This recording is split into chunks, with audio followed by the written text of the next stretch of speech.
تو آج کی اس نشست میں جیسے میں نے عرض کیا کہ اپنے عزیز کی عظیم علمی اور روحانی یونیورسٹی دارالعلوم محمدیہ غوثیہ بیرش شریف چونکہ اس حوالے سے کہ پیر طریقت رہبر شریعت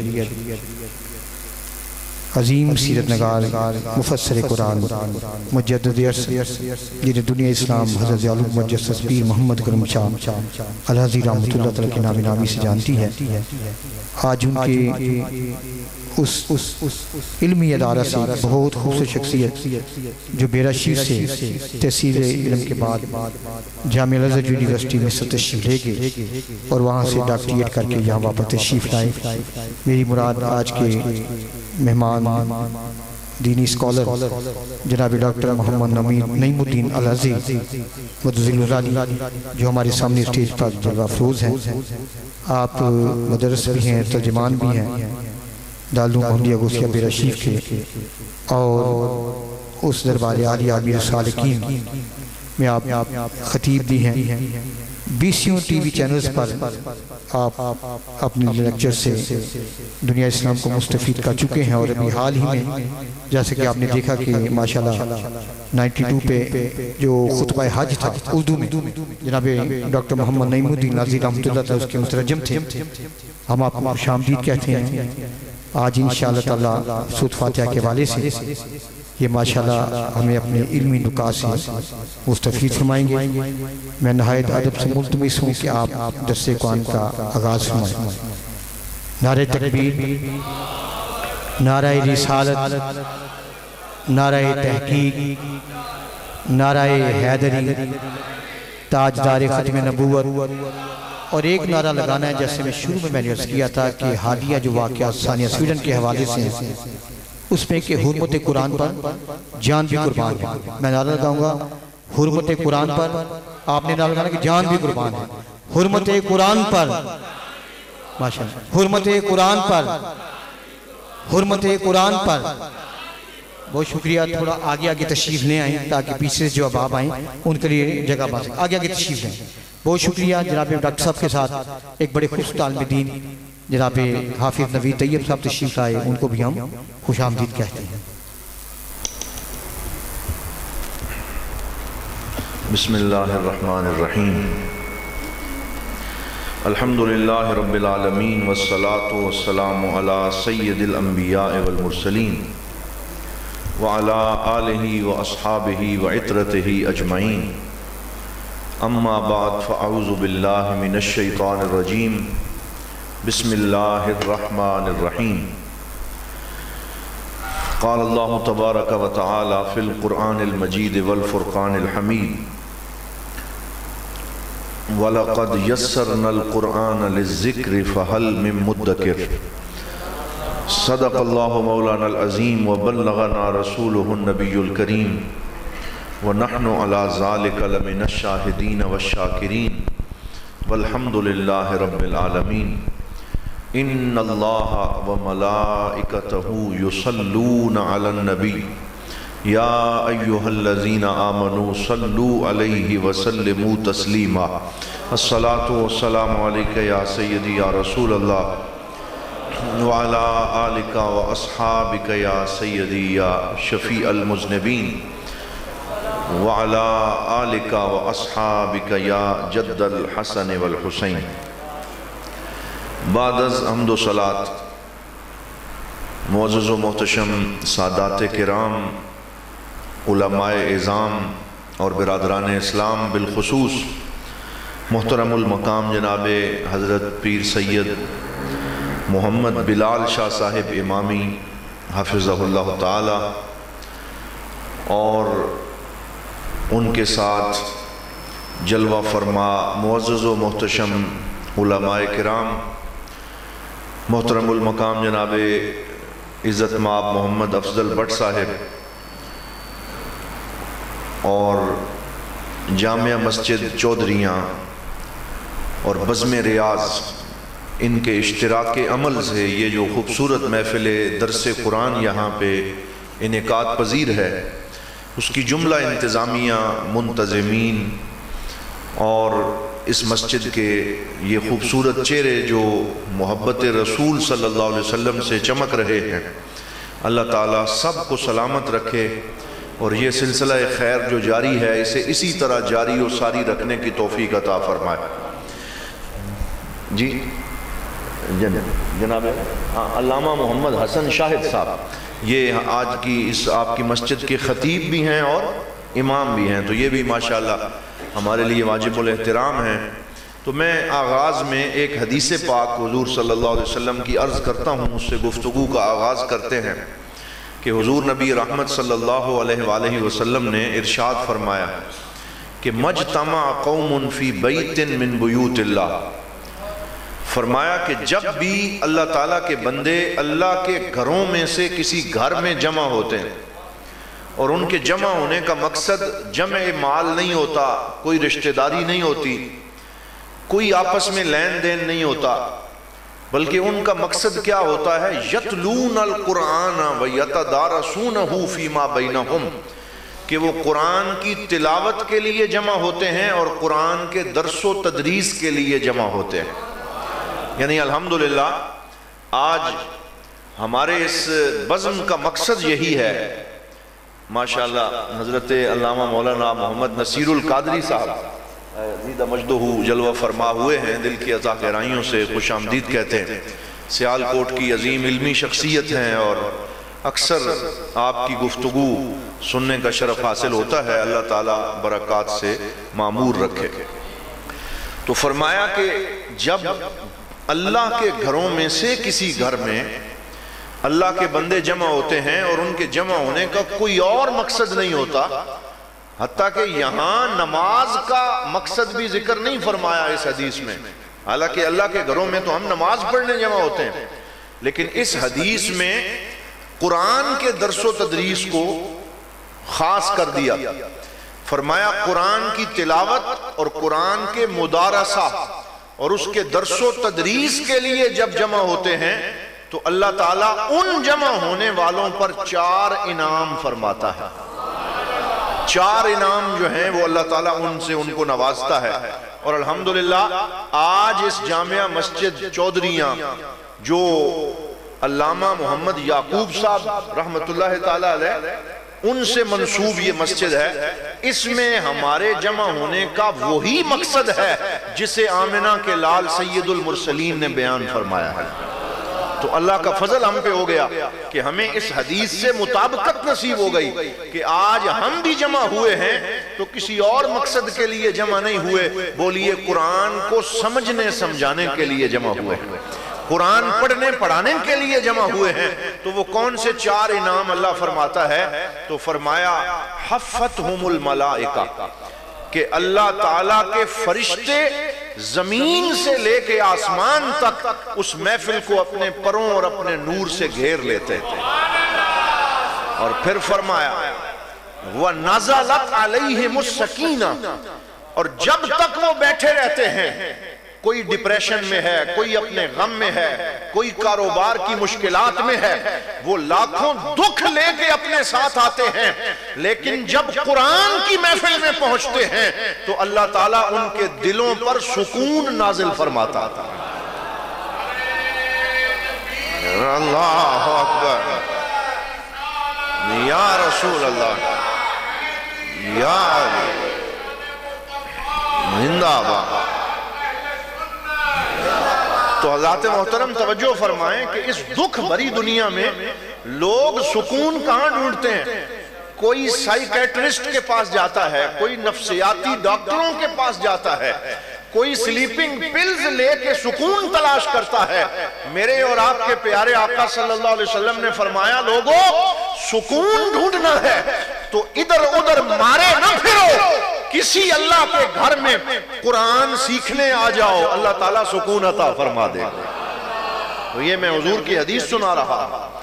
پھر فرمایا وَغَشِيَتْهُمُ الرَّحْمَةُ، تیسرا انعام ان پہ یہ ہوتا ہے کہ اللہ رب العزت کی رحمت انہیں ڈھانپ لیتی ہے، اللہ کی رحمت ان پہ چھا جاتی ہے۔ اور چوتھا انعام تو پھر سب سے بڑا انعام ہے، جب کوئی بندہ ذاکر بنتا ہے تو جو ذاکر بنتا ہے وہ مذکور بن جاتا ہے۔ یہ میں ذاکر کسی خاص کنٹیکسٹ میں نہیں کہہ رہا، یہاں ذاکر سے مراد قرآن کا ذکر کرنے والا، قرآن کو یاد کرنے والا۔ تو سب سے بڑا انعام کیا فرمایا؟ وَذَكَرَهُمُ اللَّهُ فِي مَنْ عِنْدَهُ، فرمایا پہلے وہ ذکر کرنے والا تھا، لیکن جب وہ قرآن کی مجلس میں آتا ہے تو اب وہ صرف ذاکر نہیں رہتا بلکہ وہ اللہ تعالیٰ کی مجلس کا مذکور بن جاتا ہے۔ مطلب وہ مسجد میں بیٹھ کے قرآن پڑھتا ہے، اللہ تعالیٰ عرش میں اس کا چرچا فرما دیتا ہے۔ وَذَكَرَهُمُ اللَّهُ فِي مَنْ عِنْدَهُ، اللہ تعالیٰ فرشتوں کی محفل میں اپنے اس بندے کا ذکر کرتا ہے کہ دیکھو میرا بندہ میرے قرآن کو سمجھنے کے لیے مسجد میں بیٹھا ہوا ہے۔ تو یہ وہ حدیث پاک ہے جو ہمیں شوق دلاتی ہے کہ ہم ان محافل کا اہتمام کریں۔ گزشتہ کچھ ماہ پہلے میری حاضری جب سیالکوٹ میں ہوئی ایک محفل پاک کے سلسلے میں، تو مجھے محترم المقام جناب مدثر صاحب اور امجد بلال صاحب اور ان سب حضرات سے ملاقات کا موقع ملا۔ تو مشورہ ہوا اور انہوں نے مجھے بتایا کہ 12-13 سیشنز ہم کر چکے ہیں قرآن حکیم کی درس و تدریس کے، تو اب ہمیں کیا کرنا چاہیے؟ تو میں نے ان سے گزارش کی تھی کہ عمریں کوتاہ ہیں، زندگی گزر رہی ہے، اور قرآن کی ایک آیت کے اوپر بھی جھگی ڈال کے بیٹھ جائیں تو ساری زندگی بسر ہو سکتی ہے، قرآن کی ایک آیت کا حق ادا نہیں ہو سکتا۔ اللہ تعالیٰ نے اس میں معانی کے سمندر معجزن کر دیے ہیں، لیکن ہمارے ہاں عربی کا ایک مشہور مقولہ ہے، علماء فرماتے ہیں ما لا یدرک کلہ لا یترک کلہ، کہ جو چیز پوری حاصل نہ ہو سکے اسے پورا چھوڑ نہیں دینا چاہیے، جتنا حصہ مل جائے وہ لے لینا چاہیے۔ تو میں نے انہیں یہ کہا کہ اب ہمیں یہ کرنا چاہیے کہ ہم قرآن کی 114 سورتوں میں سے ایک ایک سورت کو لے لیں اور ایک سیشن ہر سورت میں منعقد کریں۔ اس سے یہ ہوگا کہ قرآن سے ہمارا قرب پیدا ہوگا، ہمارے نوجوان کو پتہ چلے گا کہ اس سورت کی مفتاح کیا ہے، اس کی کنجی کیا ہے، اس کا مرکزی مضمون کیا ہے، اس کے مین ٹاپکس کیا ہیں۔ تو قرآن سے ایک قرب پیدا ہوگا، قرآن پڑھنے کا شوق پیدا ہوگا۔ تو ہم اپنے دوستوں کے لیے مضامین قرآن کے سیشن منعقد کرتے ہیں کہ انہیں قرآن کے مفہوم سے قریب کر دیا جائے۔ تو اس سلسلے میں انہوں نے کہا کہ جیڑا بولے وہ ہی کنڈا کھولے۔ تو انہوں نے کہا اب تم نے مشورہ دیا ہے تو اب آ کے تم ہی اس کا آغاز کرو۔ تو میں نے کہا یہ میرے لیے بڑے اعزاز کی بات ہے، یہ میرے اوپر میرے رب کا کرم ہے کہ اس کی سعادت مجھے نصیب ہو رہی ہے۔ تو آئیے آج کے اس سیشن میں سورۃ الفاتحہ کے مرکزی مضامین کا ذکر کرتے ہیں۔ سورہ فاتحہ، اس کے بہت سے نام ہیں، آپ پڑھتے سنتے رہتے ہیں۔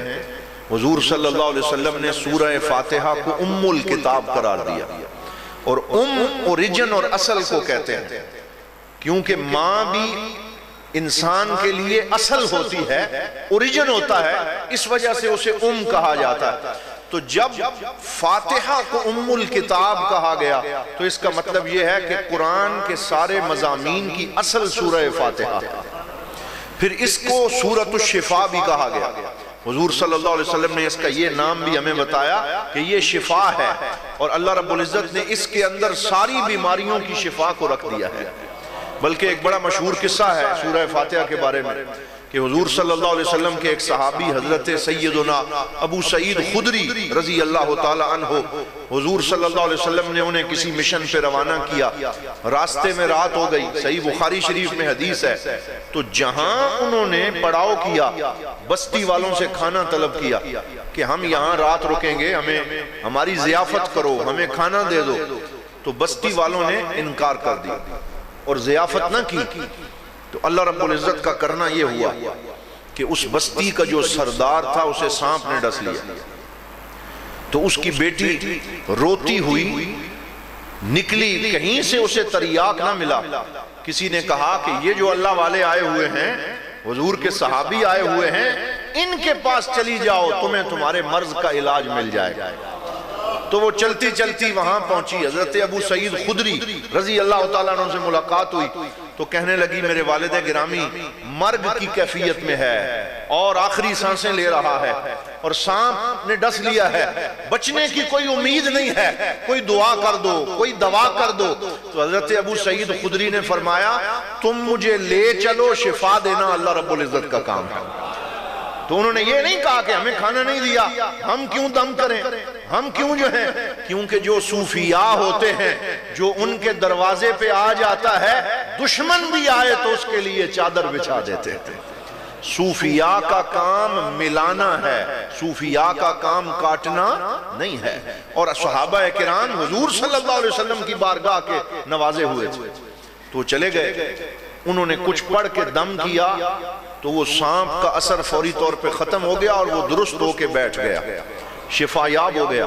تو 30 بکریاں تحفے کے طور پہ اس نے پیش کی کہ مجھے شفا ملی ہے، کھانا بھی دیا، اہتمام بھی کیا، خدمت بھی کی، 30 بکریاں بھی دی۔ صحابہ کرام لے کے واپس نکلے، آپس میں اختلاف ہو گیا، انہوں نے کہا کہ یہ ہمیں نہیں لینی چاہیے، آپ نے دم کرنے کا عوض لیا ہے تو یہ درست نہیں۔ تو کچھ نے کہا کہ بھائی خود فتویٰ نہ لگاؤ، حضور موجود ہیں، جا کے سرکار سے پوچھ لیتے۔ تو سارے چلے گئے، مدینہ پاک میں پہنچے، حضور صلی اللہ علیہ وسلم سے سارا قصہ عرض کیا۔ سرکار نے پوچھا ابو سعید یہ بتاؤ پڑھا کیا تھا، کیا پڑھ کے دم کیا تھا؟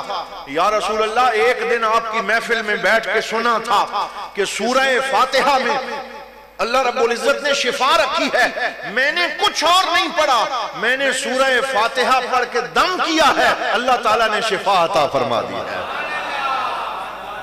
تو حضور صلی اللہ علیہ وسلم خوش ہوئے اور آپ کا چہرہ مبارک خوشی سے دمک اٹھا اور فرمایا تمہیں کس نے بتا دیا کہ اللہ تعالیٰ نے اس میں شفا رکھی ہے؟ یا رسول اللہ مجھے کسی نے کچھ نہیں بتایا، بلکہ بقول اقبال مجھے ہوش کب تھی رکوع کی، مجھے کیا خبر تھی سجود کی، تیرے نقش پا کی تلاش تھی جو میں جھک رہا تھا نماز میں۔ اللہ اکبر، یا رسول اللہ، یا علی۔ تو انہوں نے زندہ تو انہوں نے کہا یا رسول اللہ سب کچھ آپ کی بارگاہ سے ملا، یہ نسخہ میں نے آپ سے سیکھا۔ تو پھر حضور صلی اللہ علیہ وسلم نے مزاح بھی فرمایا اور مسئلہ بھی بتا دیا، علماء بیٹھے، سرکار نے فرمایا کہ مجھ سے سیکھا ہے نا، وَضْرِبُوا لِي بِسَهْمٍ، اب یہ 30 بکریاں اکیلے نہیں کھاؤ گے، میرا حصہ بھی نکالو۔ اللہ اکبر، یہ اکیلے نہیں کھاؤ گے، اس میں میرا حصہ بھی نکالو۔ یہ حضور نے ان سے مزاح فرمایا، اور مزاح فرمانا میرے پاک نبی کی سنت ہے۔ بولیے یہ حضور کی سنت ہے۔ اب مل کے کہہ دیں صلی اللہ علیہ وآلہ وسلم۔ ایک مزاح ہوتا ہے اور ایک مذاق ہوتا ہے، اور اس میں فرق یہ ہے کہ مذاق وہ ہے جس میں کسی کی توہین ہو جائے، کسی کی ہت کے عزت ہو جائے، کسی کو ٹیز کیا جائے، ایسے مذاق کی اسلام میں اجازت نہیں ہے۔ لیکن ایسا مزاح جس سے دل ہلکے پھلکے ہو جائیں، غم غلط ہو جائیں، چہروں پہ مسکراہٹ آ جائے، یہ میرے پاک نبی کی بھی سنت ہے، نبی کے صحابہ کا طریقہ بھی ہے، یہ اہل بیت اطہار کا طریقہ بھی ہے۔ میں اکثر دوستوں کو سناتا ہوں، بات آ گئی تو عرض کر دیتا ہوں کہ ایک دن مولا علی شیر خدا مشکل کشا کرم اللہ وجہہ الکریم 2 بھائیوں کا ہاتھ پکڑ کے چل رہے تھے۔ کن کا؟ 2 بھائیوں کا۔ ایک بھائی کا نام ابو بکر صدیق اور دوسرے بھائی کا نام عمر فاروق رضی اللہ۔ دونوں کا ہاتھ پکڑ کے چل رہے تھے مدینہ پاک میں، اور روایت میں موجود ہے کہ مولا علی شیر خدا کا قد مبارک ان دونوں صاحبین کے قد کی نسبت چھوٹا تھا، اور حضرت ابو بکر اور حضرت عمر کا قد لمبا تھا۔ تو حضرت سیدنا ابو بکر صدیق کو مزاح کا خیال آیا، تو آپ نے فرمایا علی بیننا کالنون فی لنا، فرمایا علی آج ہمارے درمیان ایسے لگ رہے ہیں جیسے لنا میں نون ہوتا ہے۔ اللہ، کیا فرمایا؟ جیسے لنا میں نون ہوتا ہے۔ اب مولا علی شیر خدا باب مدینۃ العلم ہیں، انہیں سرکار دو عالم نے علم سے حظ وافر عطا فرمایا ہے، حاضر جواب بھی ہیں، آپ نے فوراً جواب دیا، فرمایا لولا انا لأصبحتم لا، فرمایا آپ نے ٹھیک کہا لیکن اگر یہ نون نکل جائے تو آپ لا رہ جائیں۔ کیا فرمایا؟ آپ کیا رہ جائیں؟ لا۔ اور لا کا مطلب ہے کچھ بھی نہیں۔ فرمایا جو رونق اس پوری مجلس صحابہ کی ہے اور جو رانائی اس بزم دوستاں کی ہے، اس میں اللہ رب العزت نے مجھے بھی بہت بڑا پھول بنا دیا۔ تو یہ ان کی آپس میں محبت تھی، مزاح تھا۔ تو یہ سورہ فاتحہ کی شان ہے کہ اس میں شفا بھی رکھی گئی۔ پھر اس کا ایک نام حضور صلی اللہ علیہ وسلم نے الفاتحہ فرمایا، اور بھی اس کے بہت سارے نام ہیں۔ اس سورت کی شان یہ ہے کہ ایک دن حضور صلی اللہ علیہ وآلہ وسلم نے اپنے ایک غلام کو نماز کے دوران، یعنی ایک صحابی نماز پڑھ رہے تھے اور حضور نے انہیں بلایا، وہ نماز پڑھتے رہے اور نہ آئے اور دیر کر دی آنے میں۔ تھوڑی دیر کے بعد حضرت جبرائیل امین قرآن کی یہ آیت لے کے آ گئے کہ جب اللہ اور اس کا رسول صلی اللہ علیہ وآلہ وسلم تمہیں بلائیں تو پھر فوری طور پہ آ جایا کرو، دیر نہ کیا کرو۔ تم نماز میں تھے لیکن نماز بعد میں پڑھتے، حضور کی بات پہلے سنتے۔ قرآن کی آیت نازل ہو گئی کہ جب اللہ اور اس کا رسول بلائیں پھر دیر نہ کیا کرو۔ انہوں نے آ کے معذرت کی اور کہا یا رسول اللہ آج مسئلہ مجھے سمجھ میں آ گیا۔ تو حضور صلی اللہ علیہ وسلم نے ان کے کندھے پہ ہاتھ رکھا اور سرکار نے فرمایا لَأُعَلِّمَنَّكَ أَعْظَمَ سُورَةٍ فِي الْقُرْآنِ، فرمایا اے میرے غلام میں تجھے قرآن کی سب سے عظیم سورت سکھاتا ہوں۔ وہ سراپا ہمتاً گوش ہو گئے کہ آج مجھے کیا تحفہ ملنے لگا ہے۔ تو حضور صلی اللہ علیہ وسلم نے انہیں سورہ فاتحہ کی تعلیم فرمائی اور فرمایا یہ قرآن کی سب سے عظیم سورت ہے۔ اور پھر حضور صلی اللہ علیہ وسلم نے یہ آیت پڑھی وَلَقَدْ آتَيْنَاكَ سَبْعًا مِّنَ الْمَثَانِي وَالْقُرْآنَ الْعَظِيمِ، فرمایا اے میرے حبیب ہم نے آپ کو 7 مثانی عطا فرمائے اور قرآن عظیم عطا فرمایا۔ اب یہاں آپ نے غور کرنا ہے کہ قرآن پاک نے سورہ فاتحہ کا نام رکھا 7 مثانی، اور 7 مثانی کہتے ہیں بار بار پڑھی جانے والی 7 آیتیں۔ بولے کیا کہتے ہیں؟ بار بار پڑھی جانے والی 7 آیتیں۔ اگر آپ غور کریں تو ایک مسلمان جو 5 وقت دن میں نماز پڑھتا ہے تو فرائض، نوافل اور سنن کو ملا کر اللہ کا حکم ہے کہ ایک دن میں 48 مرتبہ سورہ فاتحہ پڑھی جاتی ہے۔ بولیے کتنی مرتبہ؟ 48 مرتبہ۔ لا صلاۃ الا بفاتحۃ الکتاب، کیونکہ سورہ فاتحہ پڑھے بغیر نماز مکمل ہوتی نہیں ہے۔ تو یہ اس کی اہمیت ہے کہ اتنی دفعہ اس کو دہرایا جاتا ہے اور اس کی اللہ تعالیٰ کی بارگاہ میں دعا مانگی جاتی ہے۔ تو پھر قرآن کا اسلوب یہ ہے کہ قرآن نے ایک طرف سورہ فاتحہ کو رکھا اور دوسرے پلڑے میں پورے قرآن کو رکھا اور فرمایا وَلَقَدْ آتَيْنَاكَ سَبْعًا مِّنَ الْمَثَانِي وَالْقُرْآنَ الْعَظِيمِ، اے میرے حبیب ہم نے آپ کو سورہ فاتحہ بھی عطا فرمائی اور قرآن بھی عطا فرمایا۔ صحابہ نے پوچھا کہ یہ فاتحہ قرآن کا حصہ نہیں ہے؟ فرمایا اگر سورہ فاتحہ کو ایک پلڑے پہ رکھا جائے اور قرآن کو دوسرے پلڑے میں رکھا جائے تو یہ دونوں آپس میں برابر ہو جائیں۔ یہ شان ہے اس سورہ پاک کی کہ اللہ تعالیٰ نے امت مسلمہ پہ یہ رحم فرمایا۔ پڑھنی بھی آسان، یاد کرنی بھی آسان۔ جب ہم پڑھتے ہیں تو پورا قرآن پاک پڑھنے کا ثواب اللہ رب العزت عطا فرما دیتا ہے۔ اچھا اس کی وجہ کیا ہے؟ سوال یہ پیدا ہوتا ہے کہ اتنی اہمیت اس سورت کو کیوں دی گئی؟ تو یاد رکھیں کہ پورے قرآن کے مضامین اگر ہم پڑھیں تو وہ 3 چیزوں پہ مشتمل ہے بنیادی طور پر۔ نمبر 1 عقیدہ، بولیے کیا ہے؟ عقیدہ۔ نمبر 2 عبادات، اور نمبر 3 جس میں معاملات اور وے آف لائف، زندگی گزارنے کا طریقہ وہ آ جاتا ہے۔ تو قرآن صرف مسجد کی عبادت نہیں سکھاتا بلکہ پوری زندگی کو منظم کرتا ہے اور زندگی گزارنے کا طریقہ بتاتا ہے۔ یہ کمپلیٹ کوڈ آف لائف ہے۔ تو قرآن کے 3 مضامین ہیں، عقائد، عبادات اور زندگی گزارنے کا پورا طریقہ اور میتھڈ، وہ بھی بتاتا ہے۔ اب یہ تینوں قرآن کے مرکزی مضمون اللہ رب العزت نے سورہ فاتحہ کے اندر رکھ دیے ہیں۔ یہ سورہ فاتحہ کی شان ہے۔ آپ مجھ سے پوچھیں کہ یہ تینوں چیزیں قرآن میں سورہ فاتحہ میں کہاں ہیں، تو میں آپ سے کہوں گا سب سے پہلی چیز عقائد، وہ قرآن میں سورہ فاتحہ کی پہلی 3 آیتوں میں بیان ہو گئے۔ الحمدللہ رب العالمین الرحمن الرحیم مالک یوم الدین ایاک نعبد و ایاک نستعین، یہاں تک عقیدہ بیان ہوا، اور ساتھ عبادت کے حوالے سے ہم نے اپنے رب سے یہ وعدہ کیا، یا اللہ ہم تیری ہی عبادت کرتے ہیں اور تجھ سے ہی مدد چاہتے ہیں۔ اب اگر ہم ترجمہ کر دیں الحمدللہ رب العالمین، ساری تعریفیں اس اللہ کے لیے ہیں جو سارے جہانوں کو پال کر مرتبہ کمال تک پہنچانے والا ہے۔ الرحمن الرحیم، جو رحمان بھی ہے رحیم بھی ہے۔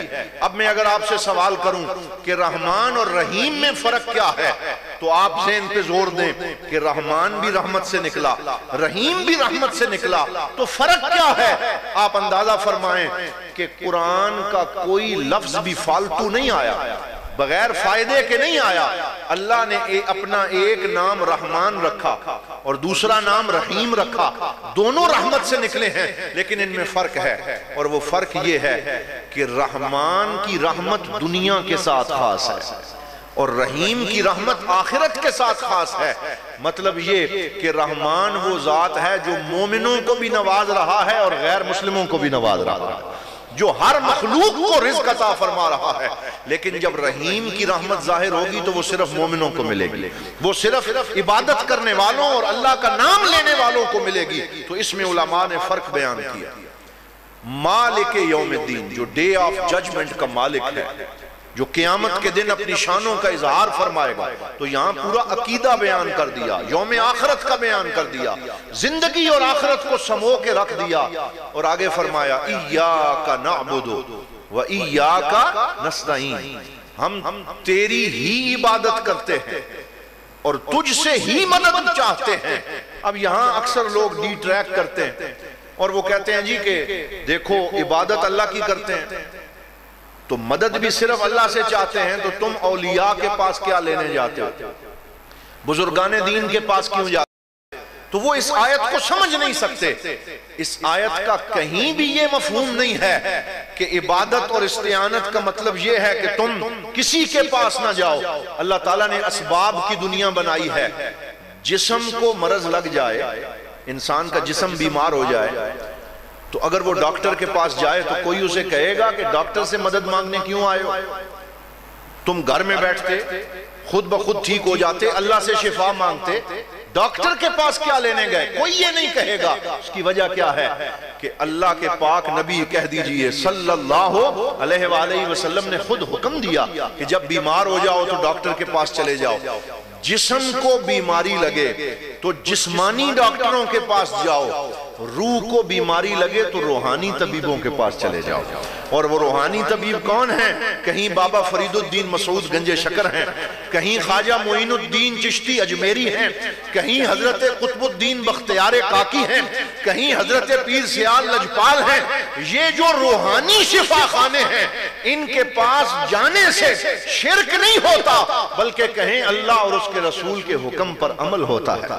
یہ استعانت بالغیر کے مفہوم میں نہیں آتا، بلکہ یہ اللہ اور اس کے رسول کے حکم پہ عمل ہوتا۔ تو پھر سوال یہ پیدا ہوا کہ پھر اس کا مطلب کیا ہے کہ ایاک نعبد و ایاک نستعین؟ تو شام کے ایک بڑے مشہور صوفی سکالر ہیں، ان کا نام ہے سیدنا الشیخ سعید بن رمضان البوتی رحمت اللہ علیہ۔ انہوں نے اس عقدہ کشائی کی، فرمایا اس کا مطلب یہ ہے کہ بندہ جب یہ دعویٰ کرتا ہے کہ یا اللہ ہم تیری ہی عبادت کرتے ہیں، تو بندہ کون ہے دعویٰ کرنے والا؟ ہمارے اندر اتنی طاقت نہیں کہ ہم عبادت کا حق ادا کر سکیں، ہم کمزور لوگ ہیں، شیطان ہمارے اوپر حاوی ہو جاتا ہے، نفس حاوی ہو جاتا ہے، تو ہم بڑا دعویٰ کر بیٹھتے ہیں، ہم کہتے ہیں ایاک نعبد، یا اللہ ہم صرف تیری ہی عبادت کرتے ہیں۔ تو اللہ تعالیٰ فرماتا ہے دیکھ بندہ ہو کہ اتنا بڑا دعویٰ کر رہا ہے، دعویٰ پورا کر سکے گا؟ یہ اتنی بڑی تو بات کر رہا ہے، اس پہ پیرا دے سکے گا؟ میرے سامنے سجدہ کرے گا، نمازوں کی پابندی کرے گا، عبادت کرے گا تو بندہ کہتا ہے وَإِيَّاكَ نَسْتَعِينُ، یا اللہ ہم کون ہوتے ہیں کہ اپنی طرف سے دعویٰ کریں؟ ہم تیری عبادت کریں گے لیکن تیری مدد کے ساتھ کریں گے، تیری استعانت کے ساتھ کریں گے۔ یا اللہ ہم نے یہ جو دعویٰ کیا ہے اس دعوے کو پورا کرنے میں تو ہماری مدد بھی فرما۔ یہ بڑا خوبصورت مفہوم ہے۔ اگر آپ اس نیت سے یہ آیت پڑھیں تو پورے کا پورا سینیریو بدل جائے گا، پورا معنی بدل جائے گا۔ آپ پھر کہیں گے ایاک نعبد و ایاک نستعین، یا اللہ ہم تیری ہی عبادت کرتے ہیں لیکن بندے ہیں، کمزور ہیں، ہم نفس اور شیطان کے نرغے میں ہیں، اس لیے یا اللہ اپنی بارگاہ میں سر جھکانے میں ہماری مدد بھی فرما دے۔ وَإِيَّاكَ نَسْتَعِينُ۔ اچھا اس میں ایک اور لطافت بھی ہے، وہ بھی غور کر لیں۔ بندہ اکیلا کھڑا ہوتا ہے تو اسے تو یوں کہنا چاہیے ایاک اعبد و ایاک استعین۔ علماء سے پوچھیں، گرامر والوں سے پوچھیں، یا اللہ میں تیری عبادت کرتا ہوں اور میں تجھ سے مدد مانگتا ہوں۔ بھائی میں اپنا ذمہ دار ہوں، ہر بندے نے اپنی قبر میں جانا ہے، تو یوں کیوں نہیں فرمایا کہ ایاک اعبد وَإِيَّاكَ أَسْتَعِينُ، یا اللہ میں تجھ سے ہی مدد مانگتا ہوں، میں تیری ہی عبادت کرتا ہوں۔ حضور ضیاء الامت جسٹس پیر محمد کرم شاہ الازہری رحمت اللہ تعالیٰ علیہ میرے پیر و مرشد اس نقطے پہ آ کے بڑا پیارا فلسفہ بیان فرماتے۔ آپ فرماتے کہ یہاں پر صحبت صالحہ کو بیان کیا اور اس کی اہمیت کو اجاگر کیا کہ اے بندے اگر تو اپنی عبادت اکیلے اٹھا کے اللہ کی بارگاہ میں لے جائے گا نا، دھتکارا جائے گا، وہاں سے واپس کر دیا جائے گا، گندا مندہ بندہ اور نجاستوں میں لپٹا ہوا اور بہت عجیب و غریب قسم کی عبادت لے کے اکیلا چل پڑا ہے تو آگے سنوائی نہیں ہوگی۔ اس لیے اکیلے نہ جانا بلکہ پوری امت کے ساتھ اپنی عبادت کو لے کے جانا، پوری امت کے ساتھ کہنا ایاک نعبد، یا اللہ ہم تیری عبادت کرتے ہیں۔ تو اس ہم کے مفہوم میں بزرگان دین بھی آ گئے، اولیاء بھی آ گئے، انبیاء بھی آ گئے۔ تم ان میں چھپ کے چلے جانا، جہاں وہ قبول ہوں گے ساتھ تو بھی قبول ہو جائے گا۔ اس میں اجتماعیت کا تصور ہے، اس میں وحدت کا تصور ہے، یگانگت کا تصور ہے، کولیکٹیویٹی کا تصور ہے۔ انسان کو اللہ نے اکیلا رہنے کا حکم نہیں دیا، معاشرے میں رہنے کا حکم دیا۔ تو کہا کہ جب نعرہ تکبیر، نعرہ رسالت، سیدی مرشدی،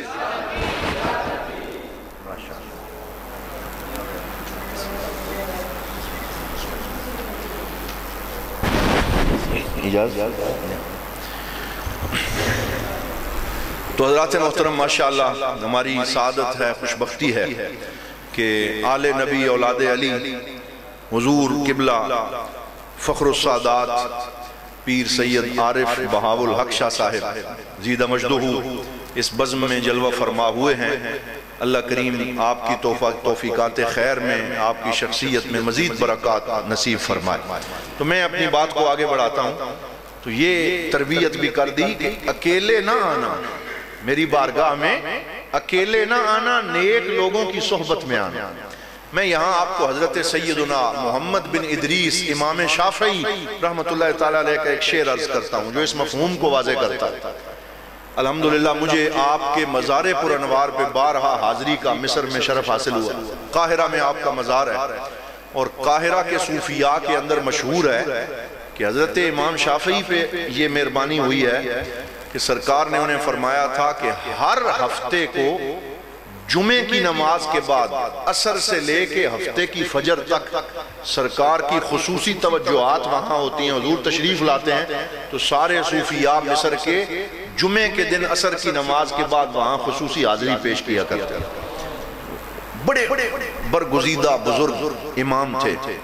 تو آپ نے اسی مفہوم ایاک نعبد و ایاک نستعین کہ میں اکیلا نہیں جا رہا بلکہ جمع کے صیغے کے ساتھ، یا اللہ ہم تیری عبادت کرتے ہیں، ہم تجھ سے مدد مانگتے ہیں، یعنی میں بزرگان دین کا دامن تھام کے ان کے واسطہ پیش کر کے اپنی عبادت لے کے آ رہا ہوں، اکیلا نہیں آ رہا۔ تو امام شافعی فرماتے ہیں جب قیامت کا دن ہوگا تو اللہ تعالیٰ نے وہاں بھی یہی بندوبست رکھا ہے، نہ کوئی بندہ اکیلا جنت میں جائے گا، نہ کوئی بندہ اکیلا جہنم کی طرف جائے گا، بلکہ قرآن حکیم میں اللہ رب العزت نے ارشاد فرمایا زمرہ کے لفظ الی الجنت زمرہ، فرمایا کہ جب ہم لوگوں کو جنت کی طرف بلائیں گے تو ہم پورے گروہ کو بلائیں گے کہ جو لوگ اکٹھے بیٹھ کے میرے نبی کو اور مجھے یاد کرتے رہے، آج اکیلے نہیں، سارے مل کے جنت کی طرف آ جاؤ، اور جو اکٹھے گناہ کرتے رہے سارے مل کے جہنم کی طرف آ جاؤ۔ اس سے صحبت کا مفہوم واضح ہوتا ہے۔ تو پھر آپ نے یہ شعر لکھا، فرماتے ہیں احب الصالحین ولست منہم لعل اللہ یرزقنی صلاحا، میں صالحین سے محبت رکھتا ہوں لیکن میں ان میں سے نہیں ہوں۔ کتنا بڑا امام یہ کہہ رہا ہے، احب الصالحین ولست منہم، میں نیک لوگوں سے محبت رکھتا ہوں لیکن میں خود ان میں سے نہیں ہوں۔ لعل اللہ یرزقنی صلاحا، اللہ سے مجھے امید ہے کہ اللہ ان کے صدقے مجھے بھی نیکی عطا فرما دے گا۔ اور آگے فرمایا وَأَكْرَهُ مَنْ بِدَاعَتُهُ الْمَعَاصِي وَإِن كُنَّا سَوَاءً فِي الْبِدَاعَ، اور میں اس بندے کو ناپسند کرتا ہوں جس کی کل جمع پونجی گناہ کرنا، جو صبح و شام گناہوں کو اوڑھنا بچھونا بناتا ہے، میں اسے ناپسند کرتا ہوں، اس سے نفرت رکھتا ہوں۔ وَإِن كُنَّا سَوَاءً فِي الْبِدَاعَ، آخر میں پھر کہتے ہیں اگرچہ اس جمع پونجی میں ہم سارے ہی برابر ہیں، گناہگار ہم سارے ہی ہیں، لیکن میری محبت گناہگاروں سے نہیں ہے۔ بولیے میری محبت کن سے ہے؟ نیکوکاروں سے ہے، اللہ والوں سے ہے۔ تو یہاں فرمایا ایاک نعبد و ایاک نستعین، اور پھر آگے فرمایا اہدنا الصراط المستقیم، یا اللہ ہمیں سیدھا رستہ دکھا اور ہمیں سیدھے رستے پہ چلا۔ وہ مجھے یاد ہے حضور ضیاء الامت رحمت اللہ تعالیٰ علیہ کا جب پہلا یا دوسرا عرص پاک تھا تو ہمارے مسلک کے ایک عظیم خطیب تشریف لائے، تو انہوں نے اراءۃ الطریق اور ایصال الی المطلوب کے مفاہیم پہ اہدنا کے تحت گفتگو کی کہ جو اہدنا ہے، ہدایت کے لفظ کے دو معنی ہیں، ایک معنی ہے رستہ دکھانا اور ایک معنی ہے منزل پہ پہنچانا، ایصال الی المطلوب۔ تو یہاں کون سا معنی مراد ہوگا؟ تو انہوں نے کہا کہ جنہوں نے ابھی سیدھا رستہ دیکھا نہیں ہے اور وہ ادھر ادھر ٹامک ٹوئیاں مار رہے ہیں، جب وہ قرآن کا ترجمہ کرتے ہیں وہ کہتے ہیں یا اللہ ہمیں سیدھا رستہ دکھا، اور ہمارے بزرگ جب ترجمہ کرتے ہیں قرآن کا تو وہ کہتے ہیں اللہ کے فضل سے پاک نبی مدینے والے ہمیں دکھا تو گئے ہیں، اب ہمیں سیدھے راستے پہ چلا، ہمیں حضور نے دکھا دیا، ہمیں سرکار نے بتا دیا کہ سیدھا راستہ کیا ہے، اب ہمیں اس سیدھے راستے پہ چلا۔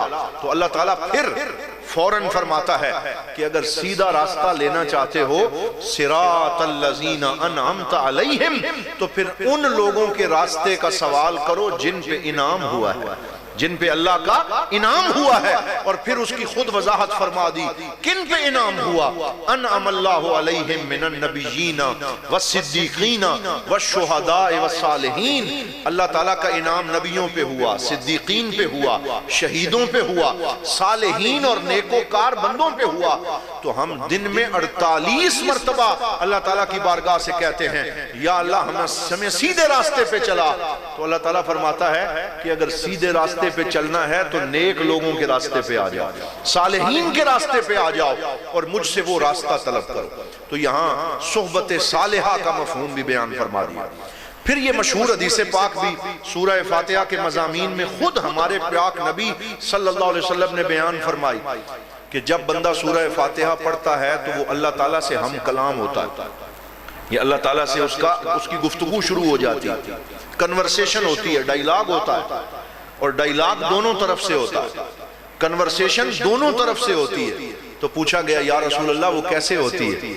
تو آپ نے فرمایا کہ جب بندہ کہتا ہے نا الحمدللہ رب العالمین، تو بندہ یہ کہہ کے چپ کرتا ہے تو اللہ تعالیٰ فرماتا ہے حمدنی عبدی، کہ میرے بندے نے میری حمد بیان کی ہے۔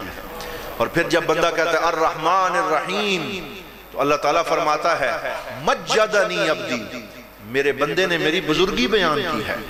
پھر اللہ تعالیٰ بندہ کہتا ہے مالک یوم الدین، اللہ فرماتا ہے اسنا علی عبدی، میرے بندے نے میری ثنا بیان کی ہے۔ یعنی ہم ادھر قرآن کی یہ آیت پڑھتے ہیں، ادھر سے جواب آتا ہے، اور اقبال فرماتے ہیں افلاک سے آتے ہیں نالوں کے جواب آخر، کرتے ہیں خطاب آخر، اٹھتے ہیں حجاب آخر۔ کہ جب بندہ اس نیت سے سورہ فاتحہ پڑھتا ہے. حضرت سیدنا عمر بن عبدالعزیز رضی اللہ تعالی عنہ بڑے جلیل القدر تابعی ہیں اور عظیم الشان خلیفہ ہیں, تو وہ جب سورہ فاتحہ پڑھتے تھے نا تو ہم تو ان حافظوں کی طرح جو سانس نہیں لیتے, تو ہم نان سٹاپ پڑھتے ہیں الحمدللہ رب العالمین الرحمن الرحیم مالک یوم الدین. وہ ایسے نہیں پڑھتے تھے, وہ یوں پڑھتے تھے الحمدللہ رب العالمین, پھر تھوڑی دیر رک جاتے, پھر کہتے الرحمن الرحیم مالک یوم الدین. کسی نے ان سے پوچھا کہ ملا کے پڑھنے کی اجازت بھی ہے, آپ ملاتے کیوں نہیں؟ تو حضرت عمر بن عبدالعزیز کا جواب سنیں, سبحان اللہ. فرمایا لِأَسْتَمْتِعَ بِرَدِّ رَبِّي, فرمایا میں اس لیے ایک ایک آیت پہ رکتا ہوں تاکہ اللہ کا جواب سن کے لطف اندوز ہو سکتا. کیونکہ سرکار نے فرمایا, سچی زبان سے فرمایا کہ ہر بندے کو کریم کا جواب آتا ہے, حمدنی عبدی ومجدنی عبدی واسنا علی عبدی. تو وہ ہر آیت پہ رک کے کہتے ہیں میں اس جواب کا لطف محسوس کر رہا ہوں. یہ وہ لوگ ہیں جنہوں نے قرآن کی تلاوت کا حق ادا کیا. اور پھر جب آگے بندہ پڑھتا ہے ایاک نعبد و ایاک نستعین, تو اللہ تعالیٰ فرماتا ہے ھذا بینی و بین عبدی, کہ یہ جو آیت ہے اس میں آدھا حصہ میرا ہے اور آدھا حصہ میرے بندے کا ہے. ایاک نعبد, عبادت میری ہے, و ایاک نستعین, اور مدد میرے بندے کی ہے, وَلِعَبْدِي مَا سَأَلْ, اور میرا بندہ جو مانگے گا میں اسے عطا کرتا چلا جاؤں گا. تو جب یہ وقت آتا ہے پھر مانگنے کا اذن ہو جاتا ہے, پھر دعا کی اجازت ہو جاتی ہے, تو پھر بندہ عرض کرتا ہے اہدنا الصراط المستقیم صراط الذین انعمت علیہم غیر المغضوب علیہم ولا الضالین. بندہ مانگتا جاتا ہے, اللہ عطا فرماتا چلا جاتا ہے. یہ سورہ فاتحہ کا وہ لطف ہے جسے ہمارے پاک نبی صلی اللہ علیہ وآلہ وسلم نے بیان فرمایا. پھر اس میں عقیدہ آخرت کا اس بات ہے, یہ بھی اس کے مضامین میں ہے. یعنی جب آپ اس میں پڑھتے ہیں تو صراط کا لفظ آتا ہے تو پل صراط یاد آ جاتا ہے, اور جب مالک یوم الدین کا لفظ آتا ہے تو یوم آخرت کا دن یاد آ جاتا ہے. تو ہر نماز میں فکر آخرت پیدا ہوتی ہے اگر سورہ فاتحہ کے پورے اس مفہوم پہ غور کرتے ہوئے اس سورت کو پڑھا جائے. پھر اچھی صحبت کی تعریف کے ساتھ ساتھ بری صحبت سے ڈرایا بھی جاتا ہے, غیر المغضوب علیہم ولا الضالین, یا اللہ ہمیں ان لوگوں کے راستے پہ نہ چلانا جن پہ تیرا غضب ہوا, جو بھٹک گئے, جو گمراہ ہو گئے. تو ہم ہر قرآن ہر نماز میں بار بار جب سورہ فاتحہ ریپیٹ کرتے ہیں تو اچھی صحبت مانگتے ہیں اور بری صحبت سے پناہ مانگتے ہیں. لیکن اس کے باوجود اگر ہمارا نوجوان چوک چوراہے میں جا کے بیٹھے, وہ برے لوگوں کے ساتھ اٹھے بیٹھے, وہ شراب نوشی میں مبتلا ہو جائے, وہ سگریٹ نوشی کے نشے اور اس لت کا شکار ہو جائے, اس کا اٹھنا بیٹھنا اچھا نہ رہے, اس کے چہرے کا نور چلا جائے, تو مطلب یہ ہے کہ اس نے قرآن کو سمجھ کے پڑھا ہی نہیں ہے, اس نے آج تک شعوری طور پہ اپنے رب سے دعا مانگی ہی نہیں ہے. ورنہ یہ ہو نہیں سکتا کہ بندہ دعا مانگے اور اللہ تعالیٰ اس کو عطا نہ فرمائے. یہاں میں اپنی گفتگو کو اختتام کی طرف لاتے ہوئے یہ چند مرکزی مضامین ہم بیان کر رہے ہیں. آداب دعا بھی اس میں سکھا دی, یہ بھی اس کا مرکزی مضمون ہے سورہ فاتحہ کا. بعض لوگ یوں دعا مانگتے ہیں, آتے ہیں مسجد میں اور بے توجہی کی حالت میں ہاتھ اٹھے ہوتے ہیں اور سوچ کہیں اور رہے ہوتے ہیں, یہ آج ہماری دعائیں رہ گئیں. اور بعض دعا مانگتے ہیں تو فوراً ہی مانگنا شروع کر دیتے ہیں, یا اللہ مجھے فلاں چیز دے دے, مجھے شفا دے دے. لیکن سورہ فاتحہ میں بتایا کہ دعا یوں مانگو, سب سے پہلے اللہ کی حمد بیان کرو, اس کی پاکی بیان کرو, اس کی تعریف کرو. آج کوئی کسی کے دروازے پہ بھی مانگنے آتا ہے تو وہ پہلے لمحیاں حیاتیاں ہوں, بھاگ لگے رہیں, وہ پہلے تعریف کرتا ہے پھر مانگتا ہے. ہمارا دل کرتا ہے کہ ہم اسے عطا کریں, تو فرمایا لوگ تمہیں مانگ مانگ کے مانگنے کا طریقہ سکھاتے ہیں کہ جب میری بارگاہ سے مانگو تو پہلے میری تعریف کرو, پہلے میری بزرگی اور پاکی بیان کرو, پھر دعا مانگو. اسی وجہ سے حضرت سیدنا عمر فاروق رضی اللہ تعالیٰ عنہ فرماتے تھے, لوگوں جب دعا مانگو تو اول آخر حضور پہ درود پڑھ لیا کرو, کیونکہ جب دعا درود میں ملفوف ہو کے اللہ کی بارگاہ میں پہنچتی ہے تو اللہ درود رد نہیں فرماتا, ساتھ دعا کو بھی قبول فرما لیتا ہے. تو یہ دعا کے آداب ہیں جو سورہ فاتحہ میں ذکر کیے گئے ہیں. اور وہ خوش نصیب صحابہ جنہوں نے سرکار دو عالم صلی اللہ علیہ وآلہ وسلم سے قرآن حکیم سیکھا.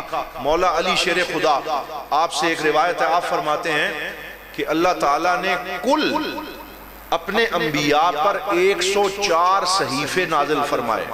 بولیے کتنے؟ 104.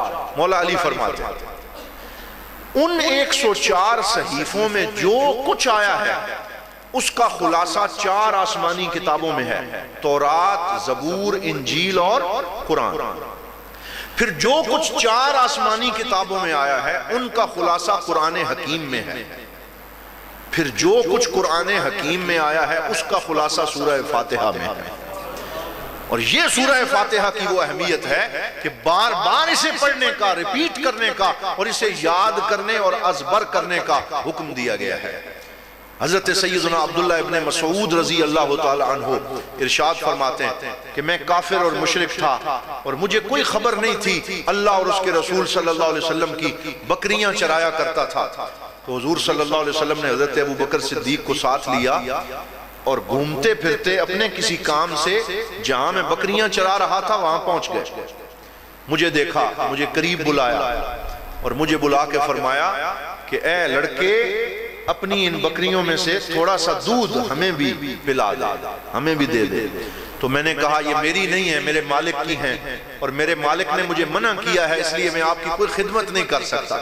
تو حضور صلی اللہ علیہ وسلم نے فرمایا کوئی ایسی بکری لے آ جو دودھ دینے کے قابل نہیں ہے، جو اس عمر کو نہیں پہنچی. تو وہ حیران رہ گئے. ایک بکری پیش کی، حضور صلی اللہ علیہ وسلم نے اس کے اوپر اپنا دست کرم پھیرا اور فرمایا بسم اللہ وعلا برکت اللہ. تو عبداللہ بن مسعود فرماتے ہیں کہ فوری طور پہ وہ دودھ سے لبریز ہو گئی اور اس سے دودھ جاری ہو گیا. حضور صلی اللہ علیہ وسلم نے حضرت ابو بکر صدیق کو پلایا، مجھے پلایا، خود پیا اور پھر فرمایا تقلسی ایھا الشاۃ، اے بکری سکڑ جا. تو وہ واپس اپنی پہلی پوزیشن میں چلی گئی. تو گویا حضور نے حضرت عبداللہ بن مسعود کو منتخب کرنے کے لیے انہیں معجزہ دکھایا، ان کے اوپر مہربانی فرمائی. جب واپس جانے لگے میں قدموں میں گر گیا. میں نے کہا یا اے میرے کریم، آپ نے جو پڑھا ہے مجھے بھی سکھا دیجئے اور مجھے بھی اپنا غلام بنا لیجئے. تو حضور نے مجھے پڑھایا لا الہ الا اللہ محمد رسول اللہ اور میں دائرہ اسلام میں داخل ہوا. رات کو واپس گیا. عقبہ بن ابی معیط جو کافر تھا اس کی ساری بکریاں اسے واپس کی اور دار ارقم جو گھر تھا جہاں اس وقت چھپ کے حضور صلی اللہ علیہ وسلم اپنے صحابہ کو تلقین اور دین کی تعلیم دیا کرتے تھے، میں وہاں پہنچ گیا اور میں نے کہا کہ یا رسول اللہ میں کلمہ پڑھ لیا، آپ کا غلام بن گیا. میرا دل کرتا ہے کہ جو اللہ کا کلام آپ پڑھتے ہیں مجھے بھی سکھا دیجئے، مجھے بھی عطا کر دیجئے. تو حضور نے فرمایا انک لغلام معلم، کہ میں اپنی نگاہ نبوت سے دیکھ رہا ہوں تو سیکھا سکھایا ہے، تیرے اوپر محنت کی ضرورت نہیں ہے، میں پڑھتا جاؤں گا قرآن تیرے سینے میں اترتا چلا جائے گا. تو حضور صلی اللہ علیہ وسلم نے سب سے پہلے انہیں سورہ فاتحہ کی تعلیم فرمائی اور فرمایا من سرہ ان یقرأ القرآن غدا طریا فلیقرأ علی قراءت ابن مسعود. فرمایا میرے جس غلام کا دل کرتا ہے نا کہ قرآن تر و تازہ اس کے پاس پہنچے تو وہ میرے غلام عبداللہ بن مسعود سے سیکھ لیا کرے. پھر حضور نے انہیں قرآن کا سرٹیفکیٹ عطا فرمایا. پھر سرکار دو عالم صلی اللہ علیہ وسلم کا ظاہری وصال مبارک ہو گیا. عبداللہ بن مسعود روتے تھے اور فرماتے تھے لوگو تم نے قرآن کسی استاد سے پڑھا، کسی شیخ الحدیث سے پڑھا، کسی مفسر سے پڑھا، میں نے قرآن اس ذات سے پڑھا ہے جس کے پاس صبح بھی جبرائیل آتے ہیں شام کو بھی جبرائیل آتے ہیں. میں نے حضور سے پڑھا ہے. اور کبھی فرماتے میں نے قرآن پاک کی 70 صورتیں اپنے پاک نبی کے منہ سے حاصل کی ہیں. یہ وہ خوش نصیب صحابی ہیں، ساری زندگی قرآن کی خدمت کے لیے انہوں نے وقف کر دی. اور پھر حضور صلی اللہ علیہ وسلم کا وصال ہوا، حضرت ابو بکر کا دور آیا، وہ حیات رہے. حضرت عمر کے 12 سال میں وہ موجود رہے اور جب حضرت عثمان کا دور آیا ان تینوں خلفاء کے دور میں جو ڈیوٹی حضور ان کی لگا کے گئے تھے، انہوں نے زندگی کو قرآن کی خدمت کے لیے وقف کر دیا۔ پہلے مدینے میں قرآن پڑھایا، مکہ شریف میں قرآن پڑھایا، پھر وہ بصرہ اور کوفہ چلے گئے، پھر دمشق چلے گئے، اور وہاں کی جامعہ مسجد میں یہ کیفیت ہوتی تھی کہ وہ لاٹھی لے کے محراب میں کھڑے ہوتے تھے اور ان کے 10 شاگرد ایک ایک لائن کے سر پہ کھڑے ہو کے لوگوں کو قرآن پڑھاتے، اور 100 لائنیں بنتی تھی، 100 لائنیں بنتی تھیں، اور وہ پھر کے دیکھتے تھے کہ جو قرآن میں نے اپنے نبی سے سیکھا ہے میرے شاگرد کیسے اس کا نور آگے پھیلا رہے ہیں، اور اس طریقے سے انہوں نے قرآن حکیم کی خدمت کی ہے، اور یہ قرآن کا نور لوگوں کے سینوں میں منتقل ہوتا ہوا آگے پہنچا۔ آج جب سویڈن میں یہ سانحہ ہوا ہے اور قرآن حکیم کو نعوذ باللہ نظر آتش کرنے کی اس بدبخت نے کوشش کی ہے، تو ظاہری سینیریو اس کا اور ہے۔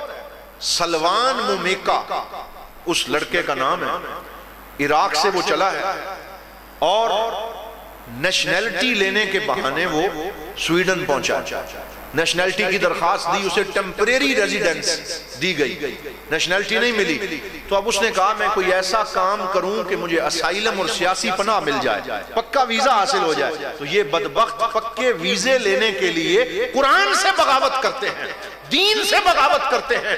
کوئی وہاں جا کے اپنے آپ کو قادیانی لکھواتا ہے، یعنی وہ کیسا بدنصیب ہے، کیسا محروم ہے جس نے اپنے اوپر جہنم کی مہر خود لگا لی، جس نے خود اپنے آپ کو صرف دنیا کا یہ 4 دن کا ویزا لینے کے لیے قادیانی لکھوا دیا، کوئی اور ڈکلیئر کر دیا، کسی نے قرآن کی گستاخی کر دی، اس سے بڑی کوئی محرومی ہو سکتی نہیں۔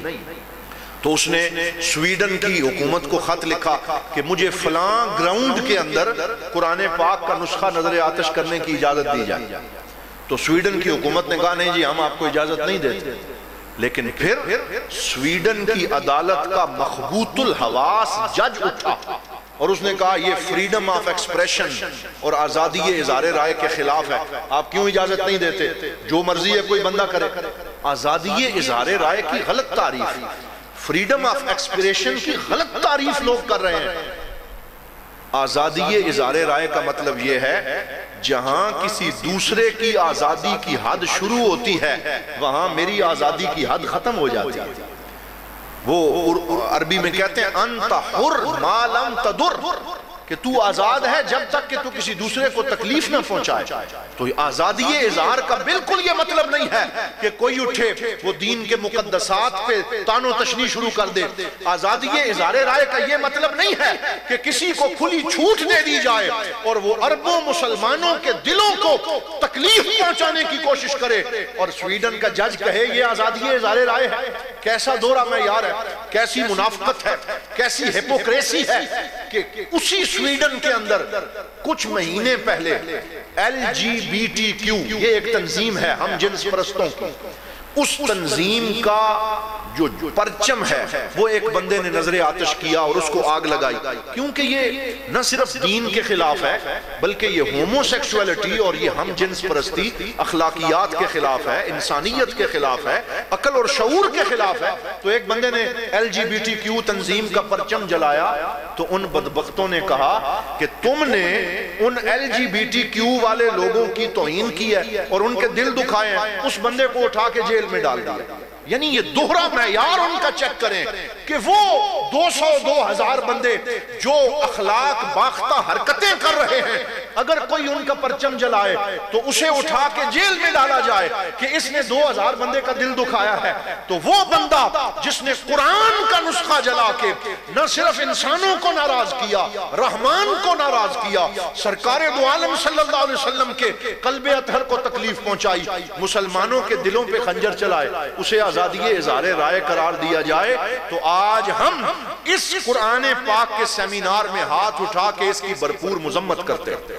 بولیے ہم اس کی بھرپور مذمت کرتے ہیں اور حکومت پاکستان کی تعریف بھی کرتے ہیں اس بات پہ کہ انہوں نے اچھا ایکشن لیا اور انہوں نے اقوام متحدہ سے مطالبہ کیا. دیگر بنیادی جو پلیٹ فارمز ہیں ان پہ ہمارے وزیر اعظم نے جو اچھی بات ہے وہ کرنی چاہیے. انہوں نے آواز بلند کی, انہوں نے احتجاج کیا, ترکی نے اچھا احتجاج کیا, اور ہم یہ احتجاج کرتے ہیں کہ ایسی قانون سازی کی جائے کہ کسی شخص کو کسی بھی دین کی مقدس شے کی توہین کرنے کی بولیے اجازت نہ دی جائے. یہ کوئی آزادی اظہار رائے نہیں ہے, لیکن ہماری ذمہ داری کیا ہے؟ ہماری ذمہ داری توڑ پھوڑ کرنا نہیں ہے. ہماری ذمہ داری ایسے مظاہرے کرنا نہیں ہے کہ جس میں اپنے ملک کی املاک کو نقصان پہنچے. میں اپنے شیخ کریم حضرت قبلہ غریب نواز پیر محمد امین الحسنات شاہ صاحب دامت برکاتہم القدسیہ کا یہ جملہ جو ہے اس پہ گفتگو ختم کرتا ہوں. آپ نے بڑا پیارا جملہ فرمایا. آپ نے فرمایا اس بدبخت نے قرآن پاک کا نسخہ جلا کے ہمیں ناکام کرنے کی اور ہمارے دل دکھانے کی کوشش کی ہے. اس نے ایک قرآن پہ حملہ کیا ہے, ہم ہزاروں سینوں میں قرآن پاک محفوظ کرنے کی کوشش کریں گے. ہم شعبہ حفظ کے مدارس کو مزید کامیاب کریں گے, ہم دینی مدارس کی مزید سپورٹ کریں گے, ہم حفاظ کرام تیار کرنے کے لیے اپنی ساری کوششیں صرف کریں گے. یہی اس کا جواب ہے, یہی اس کا بہترین جواب ہے کہ وہ بدبخت قرآن کے خلاف کھڑے ہوں تو اربوں مسلمان قرآن کی محبت میں کھڑے ہو جائیں اور قرآن حکیم کو یاد کرنا شروع کریں, حرز جاں بنائیں, اسے سینے میں جگہ دیں, اس کی تلاوت کا اہتمام کریں. تو حضرات محترم میں دعا کرتا ہوں کہ اللہ رب العزت ہمیں سورہ فاتحہ کے مضامین کو سمجھ کر ان پہ عمل کرنے کی توفیق عطا فرمائے. میں نے آپ کا بہت وقت لیا, لیکن آپ نے بڑی محبت سے اور بڑے ہمبل طریقے سے اس گفتگو کو سنا. اللہ تعالیٰ آپ کے ذوق سماعت میں مزید برکات عطا فرمائے. اور میں سادات کرام جو میرے دائیں بائیں دونوں ہستیاں جلوہ فرما ہیں ان کا شکر گزار ہوں کہ انہوں نے سرپرستی فرمائی, کرم نوازی فرمائی, جلوہ فرما ہوئے. ہم سادات کرام سے محبت بھی رکھتے ہیں اور ہم یہ سمجھتے ہیں کہ قیامت کے دن یہ ہستیاں حضور کی بارگاہ میں ہمارے لیے بہترین وسیلہ ہے. ہم حضور کی آل سے محبت کا وسیلہ لے کے حضور کی بارگاہ میں جائیں گے کہ یا اللہ اپنے نبی کی آل کا صدقہ ہمارے اوپر مہربانی فرما. وآخر دعوانا ان الحمدللہ رب العالمین. ماشاءاللہ ماشاءاللہ اس علمی فکری تربیتی اور روحانی نشست میں وطن عزیز کے ممتاز دینی اسکالر جناب پروفیسر ڈاکٹر محمد نعیم الدین العزیزی صاحب سورۃ فاتحہ کی روشنی میں اس 13ویں درس قرآن میں ہم ان سے استفادہ کر رہے تھے. سلام کے چند اشعار ہوں گے, اس کے بعد قبلہ صدر مجلس جناب صاحب خصوصی دعاؤں سے منوازیں گے. سیفی صاحب چند اشعار سلام کے اپنی نشستوں پہ بعد اب کھڑے ہوئے 2-3 اشعار سیفی صاحب تو میں صاحب کی خدمت میں عرض کروں گا خصوصی دعاؤں سے منوازیں. سیدنا مولانا محمد وعلی آل سیدنا مولانا محمد واصحاب سیدنا مولانا محمد مبارک وسلم علیہ. پروردگار عالم ہماری اس محفل پاک کو اپنی بارگاہ میں قبول فرما.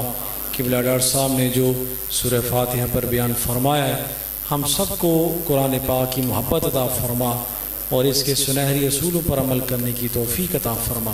حضور نبی پاک صلی اللہ علیہ وآلہ وسلم کی سچی محبت عطا فرما. آپ کی آل پاک, آپ کے صحابہ کرام سب کی محبت الفت عطا فرما. جن دوستوں نے دعا کے لیے کہا سب کی دعائیں قبول فرما. یا رب العالمین بیماروں کو شفا عطا فرما. ہمارے ملک پاکستان کو سلامتی استحکام عطا فرما. قبلہ ریاض حسین چودھری صاحب, علامہ یعقوب صاحب, یا اللہ سب کو جنت الفردوس میں اللہ مقام عطا فرما. یا اللہ ہر قسم کی محتاجی سے, ہر قسم کی بے چینی سے, تنگ دستی سے محفوظ فرما. اہدنا الصراط المستقیم صراط الذین انعمت علیہم غیر المغضوب علیہم ولا الضالین. ربنا تقبل منا انک انت السمیع العلیم وتب علینا انک انت التواب الرحیم. یا رب العالم جو اس محفل پاک کے انتظام کرنے والے ہیں, مسجد کے منتظمین ہیں, سب کو خیر و سلامتی عطا فرما. وصلی اللہ تعالی خیر خلقہ محمد وآلہ وسلم. یا رحمت